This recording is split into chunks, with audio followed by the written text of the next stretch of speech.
Yo, I'm back. In this one, I head out with the Olympus XA2. I picked this camera up at a thrift store for $1.50, along with the Olympus XA, which I will shoot with in the future. This little camera's fun. I've shot with this camera before. This is just before I started this YouTube channel, so I'm familiar with it. So there's not a huge learning curve here.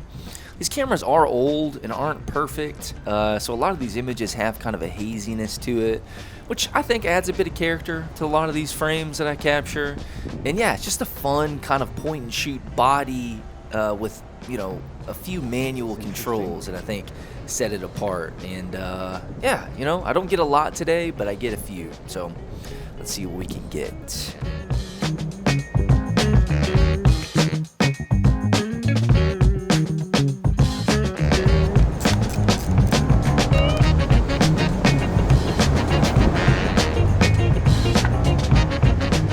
I noticed this after the last frame. This is obviously the same vehicle that I just took a picture of, and for some reason I didn't pay attention to the like windshield cover inside the car. But yeah, a little Star Wars action here. It's like a heavily faded image of, you know, a scene from Star Wars, which I think is really cool.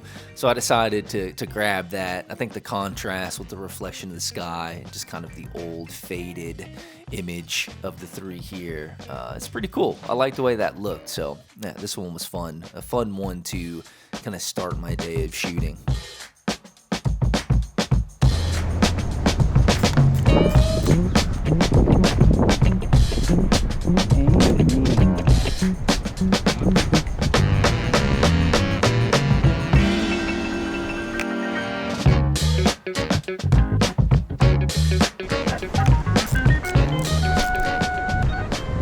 Coming up here in a moment, as I round this corner, I saw this guy sitting out in front of his apartment a little further back, and it's just with him and I basically, you know, making eye contact. It was hard for me to just turn and take a photo of him.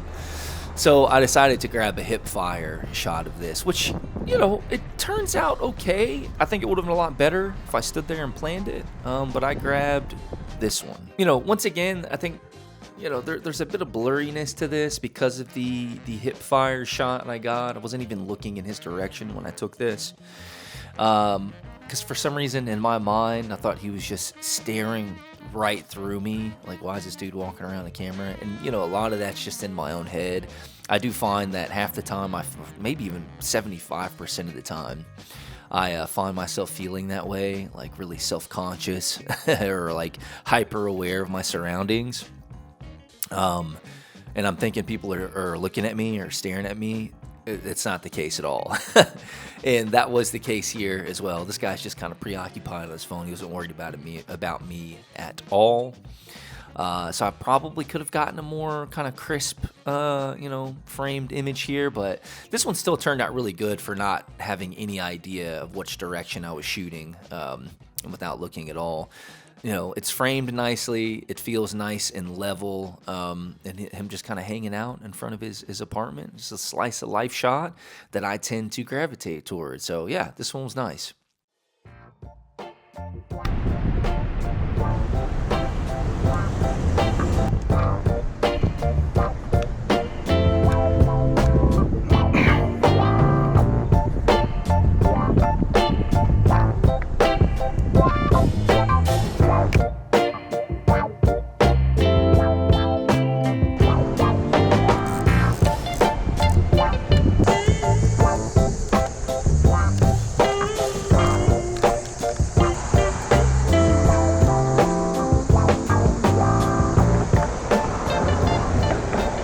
Get a lot of that hazy kind of graininess in this image that I mentioned way at the beginning of the video. It's way more noticeable here, but you know, it still worked out. For some reason, the exposure was a little too low on this one. I had to brighten this one up quite a bit so you can see in the shadows and kind of the dark spots below this camper. You lose a bit of quality there, but you know, it still works. I like the gritty graininess to it. in the theme of yellow from the sign on the left leading into the camper. It still works. I still like this one and I wanted to include it because of that. But yeah, just wanted to point out, the kind of haziness that some of these images got. There's probably some technical issues with that camera, with like the metering and, the exposure in it. But you know what? It doesn't matter. It's fun. It's still fun taking out and shooting. And yeah, I like this one.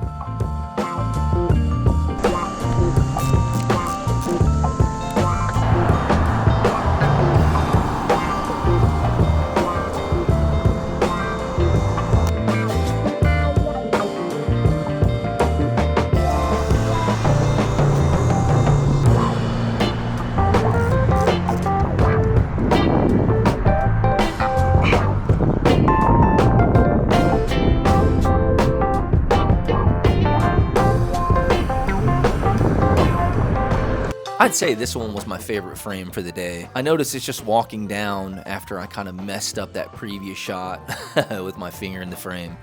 In the direction that I was walking, it wasn't really leading to anywhere. I ended up turning into a neighborhood and walked for a bit, and there just wasn't anything worth taking a photo of, at least in my opinion.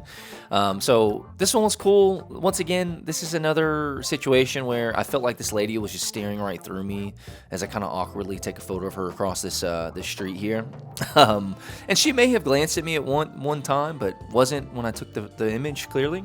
But I liked that the yellow kind of road lines, I don't know what you call those, but lines kind of leading directly to her, just kind of hanging out under the tree here, I assume waiting for the bus, worked really well for me. I like that. Kind of guides your eyes directly to her hanging out. This one, I think if it could have been amplified at all and was a bit more dramatic, I think it could have kind of pushed it over the edge and made it even better. I don't know how I would have been able to do something like that given the distance and the fixed focal length on this camera, but it still worked for me. And I'm glad that I was able to finish my day with this image.